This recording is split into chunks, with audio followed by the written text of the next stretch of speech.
السلام عليكم ورحمة الله وبركاته. الحمد لله الذي هدانا لهذا نحمده ونستعينه ونستغفره ونؤمن به ونتوكل عليه ونعوذ بالله من شرور أنفسنا ومن سيئات أعمالنا من يهد الله فلا مضل له ومن يضلل فلا هادي له. أشهد أن لا إله إلا الله وحده لا شريك له وأشهد أن سيدنا ونبينا مولانا محمدا عبده ورسوله أما بعد. قال الله تبارك وتعالى في محكم تنزيل بعد أعوذ بالله من الشيطان الرجيم قل بسم الله الرحمن الرحيم والذين إذا أنفقوا لم يسرفوا ولم يقتروا وبين ذلك قواما. صدق الله العلي العظيم. رب اشرح لي صدري ويسر لي أمري واحلل عقدة من لساني ويفقهوا قولي ربي زدني علما وارزقني فهما. اللهم صل على سيدنا محمد طب القلوب دوائها وعافية الأبدان وشفائها ونور الأبصار وضيائها وعلى آله وصحبه وبارك وسلم عليه. புகழனைத்தும் அல்லாஹ்வுக்கே உரித்தாகட்டுமாக. அவருடைய சலாத்தும் சலாமும் கருணையும் நமது நாயகம் ரசூல் அக்ரம் தாஜிதாரி மதீனா சர்வரை காயினா ஸல்லல்லாஹு அலைஹி வஸல்லம் அவர்கள் மீதும் அவர்களுடைய தோழர்கள் சஹாபாக்கள் தாபீன்கள் தபீன்கள் ஷுஹதாக்கள் அவுலியாக்கள் குறிப்பாக முஃமின்களான முஸ்லிம்களான நம் அனைவர் மீதும் இன்றும் என்றும் உண்டாகட்டுமாக. சகீருடைய அல்லாஹ்வின் நல்லடியார்களே, ரஜபுடைய மாதம் நிறைவடைய இருக்கிறது. இதனைத் தொடர்ந்து ஷாபான் என்ற மாதத்தை நிறைவு செய்ததற்கு பின்னால் 12 மாதங்களுக்கும் தாயாக விளங்கக்கூடிய ரமலான் மாதத்தை நாம் அடைய இருக்கிறோம். எல்லாம் வல்ல அல்லாஹ் தஆலா நாம் எல்லோருக்கும் வாழ்நாளை நீடித்து கொடுத்து ரமலானை அடையும் பாக்கியத்தையும் கொடுத்து அதில் அமல் செய்வதற்கு நல்ல ஆரோக்கியத்தையும் கொடுத்தருவானாக. சங்கைக்குரியவர்களே, நம்முடைய மார்க்கத்தில் எந்த அளவிற்கு வணக்க வழிபாட்டிற்கு முக்கியத்துவம் இருக்கிறதோ இதே போல பிறருடைய நலன் நாடுவதிலும் முக்கியத்துவம் இருக்கிறது. திருக்குர்ஆனுடைய ஆரம்ப வசனங்களிலே சொல்லப்படுகிறது, அலிஃப் லாம் மீம் தாலிகல் கிதாபுல் லா ரைப ஃபீஹி ஹுதல் லில் முத்தகீன் அல்லதீன யுமினூன பில் கைபி வ யகீமூனஸ் ஸலாத்த வ மிம்மா ரஸக்னாஹும் யுன்ஃபிகூன். இந்த வசனத்துல 3 முக்கியமான அம்சங்களை பற்றி அல்லாஹ் பேசுறான்.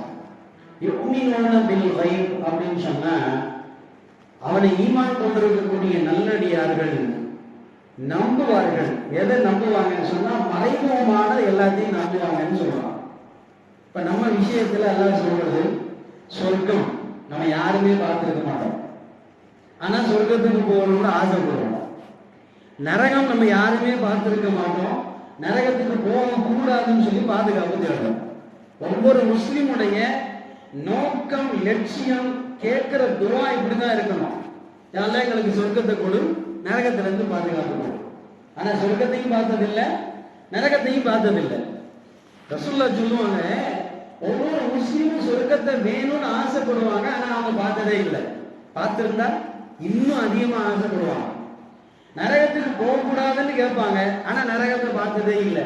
பார்த்தா என்ன செய்வாங்க, இன்னும் அவங்க கேட்பாங்க, சொர்க்கத்துக்கே போராட்டியும் பரவாயில்ல, யாரும் நரகத்துக்கு எங்களை அனுப்பிடாது. அப்ப இந்த சொர்க்கம் நரகம் ரெண்டுமே நம்ம பார்த்தது இல்லை, நம்புறோம். இதே மாதிரி என் பெருமானார் ஸல்லல்லாஹு அலைஹி வஸல்லம் அவர்களை பார்த்ததே கிடையாது. ஆனா என்னை பெற்ற தாய் தந்தையை விட நான் பெற்றெடுத்த பிள்ளைகளை விட யார் அதிகமா நேசிப்போம்? உயிருடன் மேலாக ரசூல் ஸல்லல்லாஹு அலைஹி வஸல்லம் அவங்களை நேசிப்போம். அவங்கள பார்த்ததே கிடையாது, நேசிக்கிறோம், நம்புறோம். இவர்கள் தான் நபி, இவர்கள் சொல்றது அனைத்தும் நன்மை, அவங்க அதை எதெல்லாம் தடுத்தாங்களோ அதெல்லாம் தீமை அப்படின்னு சொல்லி நம்புறோம். இது முதல் விஷயம் அல்லாஹ் குர்ஆன்ல சொல்றான். இரண்டாவது சொல்லுவாங்க, யுகீமுனஸ் ஸலா, அவர்கள் நிரந்தரமாக நிரப்பமாக தொழுகையை நிறைவேற்றுவாங்க. ஆரோக்கியமா இருந்தாலும் சரி, நோயா இருந்தாலும் சரி, உள்ளூர் வெளியூரா இருந்தாலும் சரி, சந்தோஷமா இருந்தாலும் சரி, கவலையா இருந்தாலும் சரி, எல்லா நிலையிலும் தொழுகையை என்ன செய்வாங்க? நிரந்தரமாக நிரப்பமாக நிறைவேற்றுவார்கள். இது இரண்டாவது கட்டளை. மூணாவது முக்கியமா சொல்லுவான், அதாவது அவர்களுக்கு நாம் வழங்கியதிலிருந்து செலவு செய்வார்கள். இது மூணாவது. இந்த மூணுங்கள் டைட்டில் வசனமாக நமக்கு தோன்றுகிறது. இஸ்லாத்தினுடைய தலைப்பு வசனமாக எடுத்து பார்த்தோம் சொன்னா திருக்குர்ஆனுடைய துவக்க வசனங்களிலேயே அல்லாஹ் இந்த மூணு சொல்றான். மறைவானவன் நம்புவாங்க, நிரந்தரமா தொழுவாங்க, நாம் வழங்கியவற்றிலிருந்து செலவு செய்வார்கள் அப்படின்னு சொல்றான். அப்ப செலவு செய்வதை அல்லாஹ் என்ன செய்யறான்? வலியுறுத்தி சொல்கிறான். எந்த அளவிற்கு என்று சொன்னால், நம்ம மார்க்கத்தில் பார்ப்போம், ஒரு மனிதன் சம்பாதிப்பதற்கு அளவெல்லாம் கிடையாது. எவ்வளவு வேணா சம்பாதிக்கலாம். அவனுக்கு திறமை இருக்கிறது, அவருக்கு திறமை இருக்கிறது, எவ்வளவு வேண்டுமானாலும் சம்பாதிக்கலாம். ஆனால் நிபந்தனை என்ன? அவர் சம்பாதிக்கிற பொருளில் இருந்து 2.5% அல்லாஹ்வுடைய பாதையில் என்ன செய்யணும்? கண்டிப்பாக செலவழிப்பது கட்டாய கடமை. ஜகாத் என்பது நினைச்சா கொடுக்கிறது இல்லை. நாம செய்யற தான தர்மங்கள் இருக்கிறது, இது உபரியான நன்மை. ஜகாத் கட்டாயம் கொடுத்தே ஆகணும். 100 ரூபாயில 2 ரூபாய் 50 காசு கொடுக்கலன்னு சொன்னா 100 ரூபாய் ஆறாமா போயிடும். அந்த அளவுக்கு நமக்கு வலியுறுத்தப்பட்டிருக்கிறது. இங்க நம்ம கவனிக்க வேண்டியது, நீங்க சொன்ன வசனத்தில் எல்லாம் சொல்லுவான், அதாவது உங்களுடைய கரங்களை கழுத்தில் கட்டி கொள்ளாதீர்கள், உங்களுடைய கரங்களை கழுத்தில் கட்டி கொள்ளாதீர்கள் அப்படின்னு சொல்ற. அதுல அடுத்த வசனத்தை சொல்லுவான், இருக்கிற அத்தனையும் செலவழித்து விடாதீர்கள். இங்க நம்ம யோசிக்கணும், அதான் செலவழிக்க சொல்றாங்க, செலவழிக்க வேணாம்னு சொல்றாங்க. இப்ப இந்த வசனத்திலே சொல்லும் பொழுது திருக்குர்ஆனுடைய விளக்க உரையாளர்கள் சொல்கிறார்கள், செல்வம் இருக்கிறது என்பதற்காக வேண்டிய அத்தனையும் வாரி இறைப்பதற்கு மார்க்கத்தில் அனுமதி இல்லை. எல்லாத்தையும் கொடுத்துட்டு என்ன செய்யறது? அடுத்த வேலைக்கு பிறையிடம் என்ன செய்யக்கூடாது, எதிர்பார்த்திருக்க கூடாது என்று அல்லாஹ் சொல்றான். மிக அவசியமான ஒரு வசனத்தை இன்னைக்கு நம்ம கையில தொட்டுக்கிறோம். இது வழங்குவதில் மட்டுமல்ல, வணங்குவதிலும் கடைபிடிக்க வேண்டிய விஷயம். சில பேர் பார்த்தீங்கன்னு சொன்னா, விசேஷமான நாள்கள்ல, இப்ப ரமலான் மாசம் வருது, லைலத்துல் கத்ர் 27வது இரவு வருது, பராத் இரவு வருது, மேராஜ் இரவு வருது. இது மாதிரியான இரவுகள் என்ன செய்வாங்கன்னு சொன்னா, இஷாவுல இருந்து ஃபஜ்ர் வரைக்கும் தொழுவாங்க. இஷாவுல இருந்து ஃபஜ்ர் வரைக்கும் தொழுதுட்டே இருப்பாங்க. ஃபஜ்ருக்கு கொஞ்ச நேரம் முன்னாடி வீட்டுல போய் படுப்பாங்க. ஃபஜ்ர் போகையா, ஃபஜ்ர் என்ன இன்னால் இல்லாயிரம் இப்படி தொழுவ சொல்லி மார்க்கத்தில் இல்லவே இல்லை. உபரியான வணக்கங்களை செலுத்தி விட்டு கட்டாய கடமை என்ன செய்யறதில்லை, அதை செலுத்த வேண்டும் என்பதில் இதை நம்ம சுருக்க முடியாது. என்ன செய்ய முடியாது? இதை நம்ம சுருக்க முடியாது. சில பேர் என்ன செய்வாங்க, ஒரு நாள்ல இஷ்ராக், அவாபி, நஃபில், தஹஜ்ஜுத் ஒரு நாளைக்கு 50 ரக்காத் தொழுவோம். அடுத்த நாள் ஃபஜ்ர், அஸ்ர், மக்ரிப் எதுவுமே இல்லை. ரசூலுல்லாஹ் சொல்லுவாங்க, கைரில் உமூரி அதுவாக, அமல்களில் சிறந்தது கொஞ்சமா செஞ்சாலும் என்ன செய்யணும், அதை நிரந்தரமா செய்யணும். ரசூலுல்லாஹ் சொல்லுவாங்க. ஒரு நாளைக்கு அடிச்சு உழுந்து தொழுதுட்டு அடுத்த நாள் குப்புறப்படுத்துகிறதுக்கு அனுமதி கிடையாது. இது வணங்குவதிலும் சரி, வழங்குவதிலும் சரி, நீங்கள் நடுநிலையை கடைபிடியுங்கள். சில பேர் சொல்லுவாங்க, நான் சம்பாதிக்கிறத எதுக்கு எல்லாருக்கும் வாரி வழங்க சொல்றீங்க அப்படின்னு சொல்லி கேட்பாங்க.